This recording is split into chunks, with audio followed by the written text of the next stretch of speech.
just because of how much AoE she can output, especially when those feathers start to do pretty much your entire health bar as they come through. We are loading now, of course, onto the Rift. It feels to me like not much attention should be given to this top side. Okay, something I'm going to say right away. Yeah. If you're playing versus Renekton Annie, what sum would you take as an AD carry? I would take Cleanse. And can you tell me what sum Blaze has? Blaze is just too quick on the trigger. He's going to Featherstorm every single Annie ult. I'm pretty worried about this. I mean, I feel like even Renekton sometimes is just a cause alone for a cleanse, but against Annie as well, and still having no cleanse, I mean, it feels really greedy. Maybe they just want it to help survive their bot matchup because, I mean, there is a lot of damage that can come out, but I think, like you said, Xayah is pretty decent into the Tristana and shouldn't be worried too much. So Xayah is actually good into Nord as well. Yeah. I think their bot lane matchup, I mean, level 1, they're going to lose because they have an Alistar. Yeah. But I think after, like, you're going to lose the push, it's going to hit your tower, and then it's going to bounce back, and from then on, you feel like as the Xayah Alistar, you should have fairly good control over the lane. So it doesn't feel like you need really to have that heal. Cleanse makes a lot of sense against the Annie. I can see a world where Xayah doesn't really need the cleanse against Renekton because his engages can be fairly obvious. Like, if he's walking in a way, you can tell he's trying to look for a flash onto you. And you can't just Featherstorm it. But yeah, the Annie can have so many unsuspecting sort of engages from any real direction, particularly with that flash. But we'll see. I think this just means it's really going to be Blaze having to step up and have a massive performance. And interestingly, Impunity do get the push here, so that feels a bit curious. I wonder if Betty used the bomb onto Blaze, which will certainly slow down the push, but it is still interesting to me that somehow the Xayah Alistar got pushed. I wonder if Blaze just committed all of his abilities here to pushing. Well, both junglers are pathing towards the bot side, and Kongwei not the kind of guy that's going to let a Scuttle Crab just be given over, so wouldn't be surprised to see some sort of battle down there. Lakai getting some big trades in the top side. Massive trades there. And I think this is how the matchup pretty much goes, though. Yeah. Obviously, we saw yesterday Driver playing the Ornn in this matchup and did lose pretty, reasonably early game and eventually found himself a solo kill onto Rallia's Renekton. So we'll have to see if LJW can do something similar. I think a lot of that solo kill did come out of a mis-execution from the Renekton, but still, we'll have to see how this lane sort of progresses. Arashi is going to come for the Scuttle. Yeah, skips the Wolves. Yeah, it's so down we'll the camp be level currently, 3. But he's on it a lot earlier than Kongwei. Or big fight on bot lane, Yeah, Kongwei might just be going bot, and it should be Felia actually most likely going down as Rocket Jump comes in. Kongwei will not land the Vault Breaker. Does commit his flash as well. Obviously, Felia using his, and the heal does come out of Blaze, though. Arashi looking. Hook lands there onto Felia. Stunned up does get Kyrus. He's rooted up here, but Blaze was not auto-attacking him at the time, and now Betty very confidently jumping forward with that Rocket Jump as Blaze trying to find damage back onto Kongwei, but ultimately it will be first blood picked up here for Kongwei on the Vi. Feels a very random kill, to be honest. Feels like all should have been said and done there, but a hook that comes out turns it around. In mid lane, 1-1-6, it did force the reset out already, which is a nice look. Normally the Annie somewhat struggles early game, but has the Aerie, so probably just has a stronger lane. Get another look at it. So hook lands quite early, and Kongwei here very early as well. He kind of wants to follow with the flash, but I think his Q, so he doesn't quite connect it. It was very, very close though. I do understand why he went for it. I think after this, everyone can kind of just walk away, but a hook that came out, there wasn't enough damage to kill Keres. They were pretty close, but couldn't quite get it. And Betty just leaping forward, procs that bomb. So all things considered, I mean, it's definitely favored for Beyond, right? There was the Scuttle Crab picked up for the Viego, but a first blood going over to the Vi has to feel very good as well. Some assist gold was shared around. I think Vi getting a snowball as well is pretty important because this champ can be very useless or rather it can be very one-dimensional, you know, can only ult, can't do anything else. But we've seen before when the Vi's get strong on the PCS, they start doing a credible amount of damage and sometimes aren't even reliant on follow-up to end up getting kills. Yeah, shout out to Gemini, I think, with that one. And Jinjia. Jinjia as well, yeah. Those guys, I think those guys take the Vi to a different level than most other junglers. But yeah, I think now, as the spot lane, you are still fairly okay in this lane, I think, as Impunity. Obviously, the Vi can impact the map a lot better now, but in terms of the 1v1, yeah, Lakai does take the tower shot. The Call of the Forge God will land, and it does force out the Dominus, but with that, it should be lane pressure now for LJW. Lakai has teleport available, though, so all in all, shouldn't feel too bad. Oh, on bot side, though. Yeah, it's going to be a 3v3. Felia finds the knockout, but it's onto the Nautilus. Arashi does come with the follow-up as well. They find the kill. It's a reset. There's a Nautilus in the picture. Double kill now found. It's Arashi picking up 2. And you think Vi looks good with some kills. Well, Viego, he certainly needs them, and he's found them. He has, and I think that was a little bit of misexecution from Beyond. Results in big pickups there for Impunity. A 2-0 Viego. Really crucial. Oh, Ornn does not have ult here. Now, Does there's have no flash, Dominus. and the stun was used. So he's okay to get away, but loses a fairly substantial chunk of his health. Take us through the replay, though, Shot. So engaged on initially here is the Nautilus, and everything's looking good. Now, I think the bomb being... Oh, I'm not sure where the bomb ended up actually going. I mean, maybe it was down. I thought it got placed in the wrong target, but I mean, it just feels like they run out of damage so early there. So maybe just needed to be willing to kite that one away. Instead, Kongwei, he gets that lead kind of taken away from him immediately. Now, it's taking away that second red. We often see this, the first dragon get traded for the second red. And the problem with this is it does make contesting the Herald a lot harder. Not only are you down the red, of course, but it's much more difficult to enter your top side if there aren't really any camps available. And maybe now... Level 6 on the Vi. 116 up here as well. Teleport is going to come through from Shera, and that is enough to make sure nothing happens here. Somehow, despite the early lead that 1116 has found himself, Shera, there is going to be a stun, there's going to be a Vault Breaker, there's going to be a cease and desist, and you are going to be down. But Felia is roaming up here, as is Arashi. Is so much CC coming out of the Ornn. He's flashed away, he kept it from before. Kongwei following along, and the fight has completely broken out. Felia will be going down. It's now up to Arashi. He's stuck in between 3. Can he get the one reset? He won't. And ultimately is Beyond.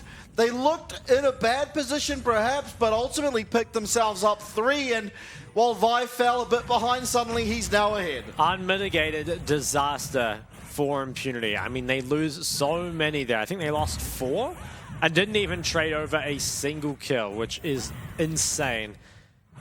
On top of that, the Herald now goes the way of Kongwei. I mean, Kerez had even started up that Herald for him when he came over there. Ooh, trade on the bot side. Betty, he did ult. Lots of damage being put out here. Blaze, he needs to be a little careful. I feel like that wasn't Petey worth could it. have just... I guess maybe the CC chain, but... Wow. Yeah. That's kind of inexplicable, but I guess he gets away with it. Well, this all starts off with Shera taking a very greedy path back to mid. Instantly locked down. Now, there are the Viego and Alistair coming up, but Ornn doesn't have anything. CC would have been enough. Yeah, I also think Ornn probably should have stayed closer to the tower. I mean, he lived a very long time, but he ended up in the middle of nowhere. And after this, okay, it's only the Viego damage left. He used the ult, but he doesn't have any way of finishing off the Annie. And I honestly think this might have been an Impunity favored fight if that Ornn had stayed on the tower. I'm not too sure, but it feels like they didn't execute it very well, and now Beyond to kind of catapult themselves into that lead. It is still a Dragon advantage, of course, for Impunity, but Beyond, they're going to be able to close that one up pretty soon. Yeah, I think Impunity did well for themselves to recover, but after that disaster in the top lane has now found themselves down 3k gold. It's only 10 minutes in. A lot of it is on the Vi, though, and Vi isn't the greatest gold user in the game. Does have that Divine Sunder incredibly early, though, which you have to imagine will be very important. Shera committing that ult as well as Charm, but will not land it. Vault Breaker ensures Kongwei's safety, and with no Spirit Rush available, Kongyue actually Right, going finds for it. failure, but Blaze is going to be untouched. He's getting a lot of feathers down as Betty gets headbutted away. There's a lot of feathers to come through, but it's not really much damage as Arashi does eventually go down to that Tibbers. It will also be failure down on the bottom side, being taken out by Kongyue on this Vi, and there's just not the damage coming through, especially... I love these Tristana jumps, man. Look, you get that on the big jobs and the big walls. Now, 116 did a lot of damage in that team fight, and it makes you wonder, where has the Annie been all split? Basically wasn't prioritized at all, and then suddenly it's just coming back, sort of like Nico, honestly. And this should be a lot of gold going into Betty's pockets. Yeah, Betty feeling extremely happy about the state of affairs in the current game, as are the entirety of Beyond. Yeah, probably will be able to get a reset off before that next dragon as well, though. Failure isn't spotted. Has flash. Yeah, we'll just rocket jump away. Yeah, so he is fine, but it's a huge item advantage right now for Beyond, and the gold, of course, is where that stems from. I mean, look at the jungle mid-top items. Mythic on all three of them to just components from Impunity, and it feels like there's just no way you can contest this drag. We'll have some time to scale, but definitely not the kind of game you want to be behind in. Feels like if an engage comp like this does get ahead, they're really not going to want to let up, and anyone that doesn't have flash is going to be in a lot of trouble. Lakai has built himself up a pretty big lead. Honestly, did have that greed at level 6. It cost him his flash, but... Oh, Shera. Yeah, it's going to be gone. Shera going down again. Yeah. This is just Kongyue finding that timing. Take down Shera, and with that, the dragon being live, there's no real feasible way here for Impunity to contest that. It should be picked up, as Kongyue is staying just out of vision. Does have that cease and desist available still. Didn't really need it for that mid gank. It's constantly charging up Vault Breaker, seeing if anyone overstays from Impunity. They're all stacking this bush, but little do they know they're on a ward. 116 coming in, Featherstorm available. Didn't actually really need to use it there as Blaze. It's actually Arashi who gets stunned up as the bridge line. Will also find him, but no kills. It is definitely pressure though, and they should be able to pick up this dragon, although Kongyue doing some investigation. Ooh, the unstoppable does cancel it. Impunity though, they probably should just leave. I'm surprised. Oh, the Gromp did go the way of Kongyue. Does that bear cancel? Oh, he does. Wow, what a heist. So now, Beyond will set their eyes on this dragon, and it should be picked up. Don't see any way to contest. Hopefully Impunity will be in a better spot to contest the next one as they complete some mythics for themselves. Beyond up 6,000 gold. Now tie up the dragons. They're definitely in a good position. Now, there was a lot used bot there. Crucially, the Annie flash being used and not finding anything does kind of feel bad. But it's not the longest. Ooh, actually, he doesn't have the CDR boots. He has gone for the Sorks. It is actually pretty long cooldown, although he probably has Cosmic. Well, on the top side, 50 more seconds on the Herald. That's going to be one that BYG will want to pick up and probably drop onto mid. I think if you can open up that mid tower, makes making plays on the side lanes a lot easier. And it feels like making plays on mid, sort of an impossibility when there's Desire. The hardest ADC to gank, I would say. Especially for a comp like this. 40 CS up in the top lane. Yeah, it's starting to snowball pretty hard. It's being matched now by 116 though, as Kongyue in the area. Will just be securing this first tower. Should be going over there to the Annie. So even more gold on this Annie. Is building quite a lot of damage. Arashi. He needs to be a little careful. He's down 2 levels in the jungle now. And that's going to make surviving those engages a lot harder. Rift started and Impunity Well, look like they're not posturing to willing. fight. Yeah, they're not willing to give this over. Harrod Path means that he will be able to get in, but Felia certainly got in, but he doesn't want to be as he goes down immediately. 116 finds that kill, teleport in for Shera, but what is it for? At least for nothing. And now the Featherstorm comes in, will land the root there onto 2 people, but importantly not Lakai, who will manage to pick himself up that kill there onto Blaze. And now 2 people left alive. It's Shera and LJW, but the 3 for 0 as well as the Baron is just going from bad to worse here for Impunity, and Beyond really redeeming themselves from yesterday. It didn't really feel like that was a close fight either. I am kind of surprised that Impunity wanted to contest that so hard. I mean, maybe just feel like their comp doesn't really function. I don't know if they're unwilling to fight stuff, but at the same time, it just seemed such an unwinnable fight. Probably needed to try and make a pick before it instead of just charging headlong. I mean, you'll see here, Alistair, he goes for the engage after, is hooked out of it. But I really think, again, even if you find Annie here, as long as she's got the bear off, it really doesn't matter. And really just a lack of damage. Shera misses almost everything in this fight. And not a good look from Impunity, unfortunately. They lose 3 for 0, and there should be a second Herald for Beyond. They've got it now. I hope it goes mid. I think it would be the right place to put it. 1116. Does feel like it should be going mid. He's got flashed in 30 seconds. So there is room for more aggression. They might try and wait for that, make a play with it, and then drop the Herald. Obviously, if you can get a successful play and then drop Herald, you can get a lot more off it normally. Lakai breaks the bot tower as well, so we're getting pretty close to 10k gold now, just coming up on 9. 4 mid, there should be the Herald being dropped. It is. Oh, Hook comes out. Yeah, Featherstorm not available for Blaze. He does have to be careful, gone. but ultimately, Felia just explodes. And that's the second time in a row we've seen Felia hold his ult for a really long time and use it a bit too late because the damage reduction doesn't really work when you're already on just 10% HP. Synthesis comes through, but again, it's a nice channel there of the Unstoppable. Ooh. Flash away will get him away from the Vault Breaker, but with so much CC coming through, it's kind of amazing that Arashi manages to get out. He did. There's 2 towers that do drop mid now and Beyond up 10,000 at 17 minutes. Feel like they're in a completely unlosable position. The question really is, how much longer will it take them? There's another dragon spawning in 50 seconds. And Impunity, I mean, if there's something to play for here, it's probably just trying to get 2 items on your Xayah. But it really feels like a pretty lost cause at this point, especially because if your only damage really is that Xayah and doesn't have cleanse versus the Annie Renekton, it's just too hard to play the fight. There's too many things you need to use ult on. Yeah, this next dragon should just be given away. Fighting is almost certain death. And luckily for Impunity, they did pick up that first dragon, but at the point now that they're 10k gold down at only 17 minutes or 18 minutes in, feels very, very insurmountable, Yeah. to be sure. Betty as well.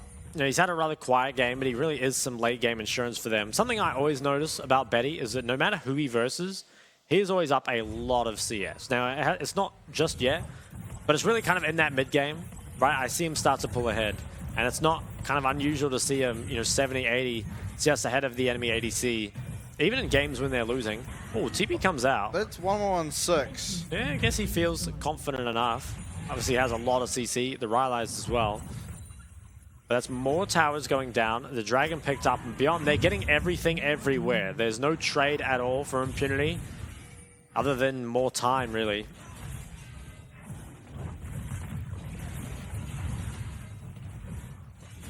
Not much to say, it feels like. Just kind of waiting for the next dragon to spawn. Impunity, they still have the ability to make picks, but it feels like even a 4v5 would probably be losing at this point. They really do have to find themselves a miracle back into this game. Betty is pushing up mid. I wonder, okay, so recalls will come out from Beyond. They're not going to go for that tier 2 tower top just yet. It looks like they're content to kind of play back a little more, maybe play for that topside control, and if they do get a pick, can turn towards that Baron. Goal difference has been well and truly in Beyond's favor for a very long time now. Feels like other than that, the double kill that was picked up by the Viego early on, haven't really found a way into the game. Maybe Looking onto Lakai though, he's just going to slice and dice. He's got the Everfrost does not land, Charm does not land. They're still and going to with go. that, yeah, they are still looking, but with what damage? I mean, maybe if Blaze can get there, they could have the damage, but he's now at the tower. Flash forward, should be headbutting him back into the team. He is charmed up finally and rooted by the Viego, but look how much he's finding. He's living for so long. And with 4 members committed down to the Croc in the bot lane, it's going to be this Baron now picked up for Beyond. They certainly have the damage to be able to take this out before any response comes through. Yep. Don't think this was worth it, all things considered. It's difficult for Impunity because there are no good plays remaining. But I think if you did want a slim chance at winning this game, giving over Baron is not the way to do it. So Beyond, they're going to want to speed up this game even more now. Keep the pressure on, and Arashi. Oh, Arashi. There's the depth charge. There's the Vault Breaker. There's the cease and desist. Wow. He's looking for the Gromp. I don't even know if he got it. No. Even with Merc Treads, just CC upon CC there. Well, Blaze, he got himself a tower. Very much a consolation prize at this point, though. How much can Beyond get off this? They haven't actually reset yet, so do have a lot of gold still in their inventory. They're going to take this tier 2. I think breaking the base should be the bare minimum. Okay, resets will come out, and they'll still have 2 minutes to pressure, even after they spend all this gold. They've got 3 stopwatches in their inventory as well. So this is, I think, Beyond saying that we want to just win this next fight and win the game off it. I think it's a fine call. Pretty hard to stand up against the amount of damage that Beyond can put out at this point. Yeah, game feels pretty over. I want to say Blaze, kind of, it's been rough for him. Doesn't really seem like he's done anything all that wrong. His Kira's getting low, but Betty and the rest of the boys pulling up through their Hextech gate. They are just going to start finding themselves some kill. Kongyue finds a flash. A lot of distance covered there, but with all the summoners coming through, they are going to be able to pick up that Ahri kill. And with Baron minions coming in, it's now going to be a 5v3 across the lanes here at the Impunity base. It does feel impossible, right? You do have a Xayah for wave clear, but... Lost your Ornn ult too. Yeah. I think you're just going to have to give it up, though. Feels like 2 inhibs pretty much a given at this point. But might get some more time after that. See how aggressive Beyond get. I think they could play for the end if they want. They really only need 1 more pick. Yeah. And they have a lot of tools to get it. And there it is. 116 does flash forward, finds the Timbers. It is going to be Blaze going down, and we're seeing the trouble of not having the cleanse. It's now Lakai just chasing Arashi into the base, and LJW running away as Felia does go down in the middle of the fight, and Lakai going golden under those towers will be able to stay nice and healthy. As Sheeran now alongside Arashi trying to do what they can, but ultimately it's going to be a 2v5. It should be too much, and Beyond looking like they've got their revenge from yesterday, and they are looking a lot stronger and make the win that they should have got. They do. Might just pad their KDAs a little more here, but ultimately do clean up the game. And you have to say, it was extremely one-sided. Feels